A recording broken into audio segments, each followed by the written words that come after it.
आज राज्यर एक गुरुत्वपूर्ण प्रसंग रे आमे आपण मानकु बिजु जनता दल आभिमुख्य संपर्क रे स्पष्ट करिवु। आम सहित उपस्थित अछंती आम गणमाध्यम विभाग प्रमुख डॉक्टर लेलिन महांती। ए अवकाश रे मु आपण मानकु समस्त स्वागत करूछि। दीर्घ 11 वर्ष परे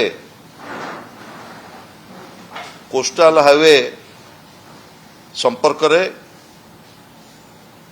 कैबिनेट रो अप्रूवल संपर्क रे गला काली केंद्र मंत्री ओडिशा जनसाधारण को अवगत करछन्ति। आपण माने जानिछन्ति कोस्टल हाईवे ओडिशार भाग्य एवं भविष्यत, ओडिशार पर्यटन, ओडिशार अर्थनीति, ओडिशार गमनागमन रे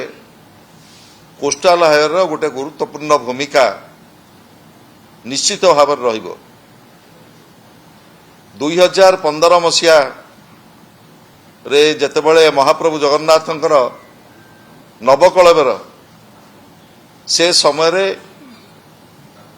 केंद्र मंत्री नितिन गडकरी आसीथिले एवं पिपिली ठारे एही एम्बिशियस प्रोजेक्ट को घोषणा करथिले। प्रारंभिक भाव रे गोपालपुर ठारू दीघा प्राय 450 किलोमीटर पर्याप्त कोस्टल हाईवे प्रोजेक्ट निर्माण करिबा पई ओडिशावासी की स्वप्न देखैथिले एवं ता सहित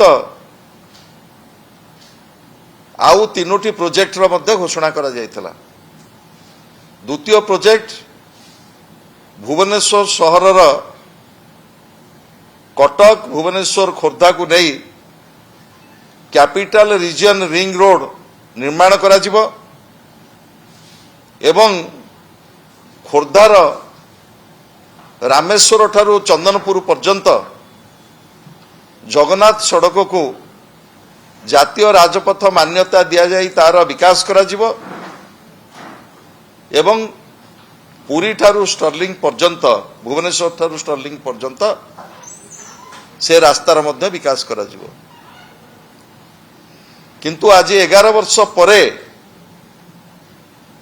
एई जो 8300 कोटी टंकार प्रोजेक्ट रामेश्वर ठारू कोणार्क एवं कोणार्क ठारू पारादीप एई जो दुईटा स्ट्रेच रे ए रास्ता निर्माण पाई केंद्र कैबिनेट मंजूरी देइछि, जहा गला काली प्रकाश करा जाइछि। ए प्रकाश कला परे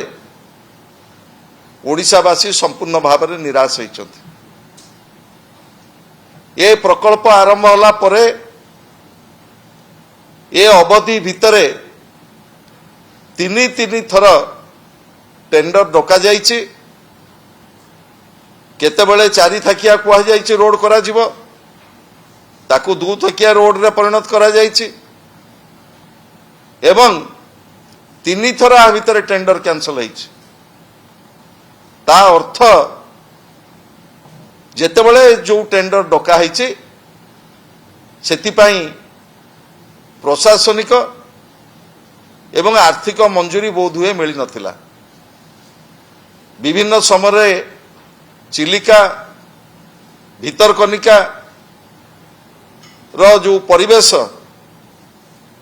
से मंजूरी मिली नहीं। एक्सपर्ट अप्राइजल कमिटी ना रे दी थर प्रोजेक्ट को बातिल करा जाइछि एवं गला काली एई जो अनाउंसमेंट करा जाइछि 11 वर्ष परे सेथिरु पारादीप रु दीघा पर्यंत जो अंचल रहिला भद्रक बालेश्वर से अंचल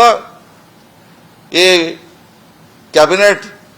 रो जो मंजूरी गला काली घोषणा करा जाय क्षेत्र बाद पड़ी मुझे कही रखा चाहे कोस्टाल हाईवे ओडिशार भाग्य एवं भविष्यत जो भली भाव बारंबार यार अलाइनमेंट परिवर्तन करागला मूल घोषणा ठारू किभली भाव विच्युत हो रामेश्वर ठारू पुरी एवं पुरीर ठारू कोणार्क देकी पारादीप पर्यंत जो रास्ता निर्माण करा जाउछि ये गोटे रास्ता कहले अत्युक्ति हम नहीं किंतु जो लक्ष्य जो उद्देश्य रखिकी कोस्टाल हाईवे परिकल्पना करा जायतिला ये परिकल्पना संपूर्ण भाव मूल लक्ष्य ठारू बहुत दूर रे आपण माने जानिछंती समुद्र कूले कूले जो 480 किलोमीटर आमर बेलाभूमि रही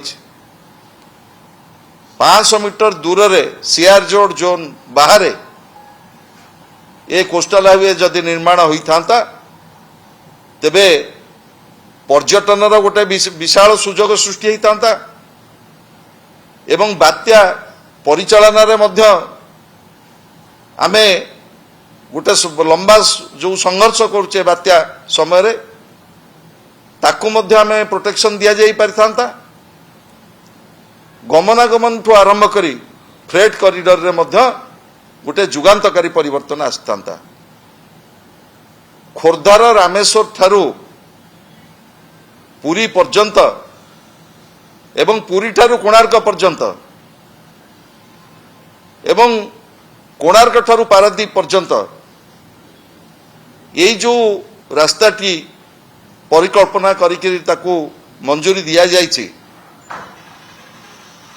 ये गोटे स्वतंत्र रास्ता हो पारे ये संपूर्ण भाव में गोटे ग्रीनफील्ड प्रोजेक्ट जो जमी अधिग्रहण एनएचएआई कर्तृपक्ष कहूले किछि 60 भाग जमी अधिग्रहण करा जायछि कहूले ये वास्तव ठारू बहुत दूर रे ये बोध हुए आउ गोटे दशंधिर स्वप्न केंद्र सरकार आमको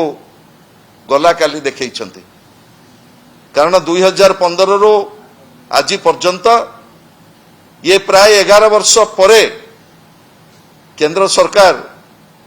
यही जो दुईटी स्ट्रेच को गला काली टेंडर आमर जो मंजूरी देइछंती अर्थनैतिक मंजूरी देइछंती जा घोषणा करा जायछि एथिरे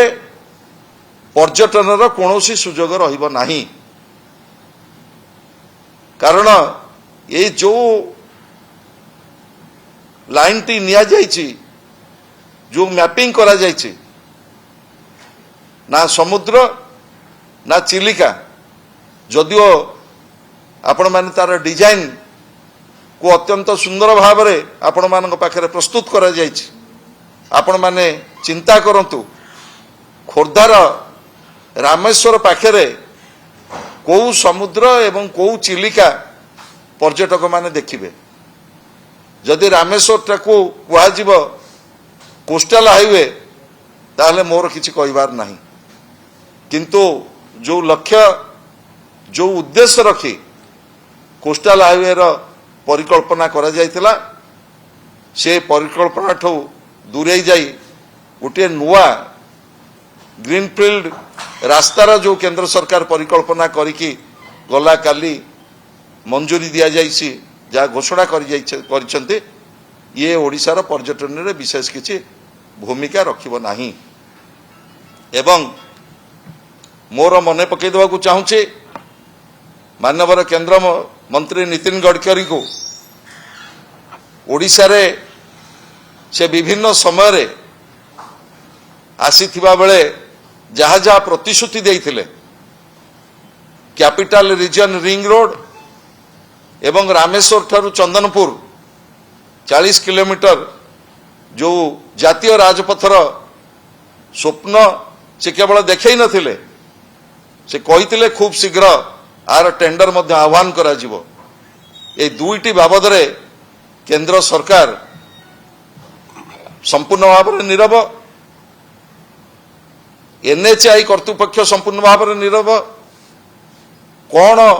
পরিকল্পনা কেন্দ্র সরকার করিবাকু যাউছন্তি Bhubaneswar capital region ring road পাই এবং রামেশ্বর ঠারু চন্দনপুর জাতীয় রাজপথ যা ঘোষণা করা যাইছি, বারম্বার ঘোষণা করা যাইছি, যাহাকু খবর কাগজ গণমাধ্যমে আপন মানে বহু পরিমাণରେ প্রচারিত করছেন, প্রসারিত করছেন, তার ভাগ্য ভবিষ্যৎ কোণ সে কথা রাজ্য সরকার এবং কেন্দ্র সরকার ডবল ইঞ্জিন সরকার তাকে স্পষ্ট করন্তু। এবং দ্বিতীয় প্রশ্ন, পারাদীপ ঠারু দীঘা পর্যন্ত ওড়িশার যে বড়কা স্ট্রেচ রহিলা সে সম্পর্কে কেন্দ্র সরকার আভিমুখ্য কোণ,